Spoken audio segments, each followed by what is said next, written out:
Hello అండి, welcome back to our channel. So మీ అందరికీ తెలుసు, ఈ వీడియో వచ్చేసి క్విక్ అండ్ హెల్తీ రెసిపీ గురించి. ముందుగా ఒక ప్యాన్ పెట్టేసి లిటిల్ స్ప్రింకిల్ ఒక ఆయిల్ని ఒక హాఫ్ స్పూన్ వేసినా సరిపోతుంది. వేసేసి కొద్దిగా జీలకర్ర, ధనియాలు అండ్ తెల్ల పప్పులు దొరుకుతాయి కదా, అవి కొంచెం అలా దూరగా వేయించేసుకొని మిక్సీలోకి తీసేసుకొని కొద్దిగా కొబ్బరి, వెల్లుల్లి, ఉప్పు, కారం, పసుపు వేసుకొని ఇలా ఒక ఫైన్ పౌడర్ లాగా చేసుకోవాలన్నమాట.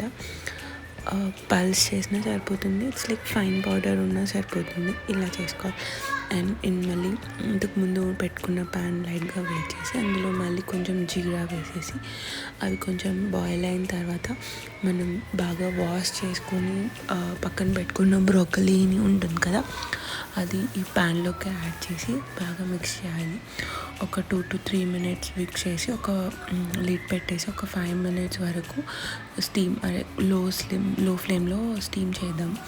5 minutes అయిన తర్వాత మళ్ళీ కొద్దిగా ఒకసారి అలా కలిపేసుకొని మనం ఇందాక మిక్సీ పెట్టుకున్న పౌడర్ ఉంది కదా, ఆ పౌడర్ని మొత్తం ఆ కూరలో, సో నేనేమో నాకు ఎంత కావాలో అంతే కొట్టుకున్నాను. ఈ పౌడర్ మనం ఎక్స్ట్రా కొట్టుకొని కూడా పెట్టుకోవచ్చు. దోశ, ఇడ్లీ ఇలాంటి వాటిల్లో కూడా బాగుంటుంది అన్నమాట. సో బాగా కలిపేసి మళ్ళీ ఒక 5 to 10 minutes పెట్టేసి. And broccoli like fast cooking vegetable కదా అండి, and it has many nutrients, health కూడా చాలా మంచిది.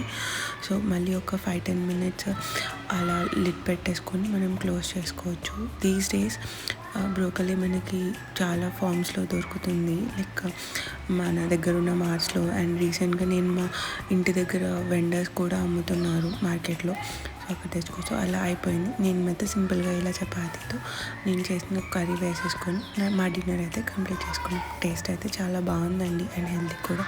If you like it, please consider subscribe. Thank you.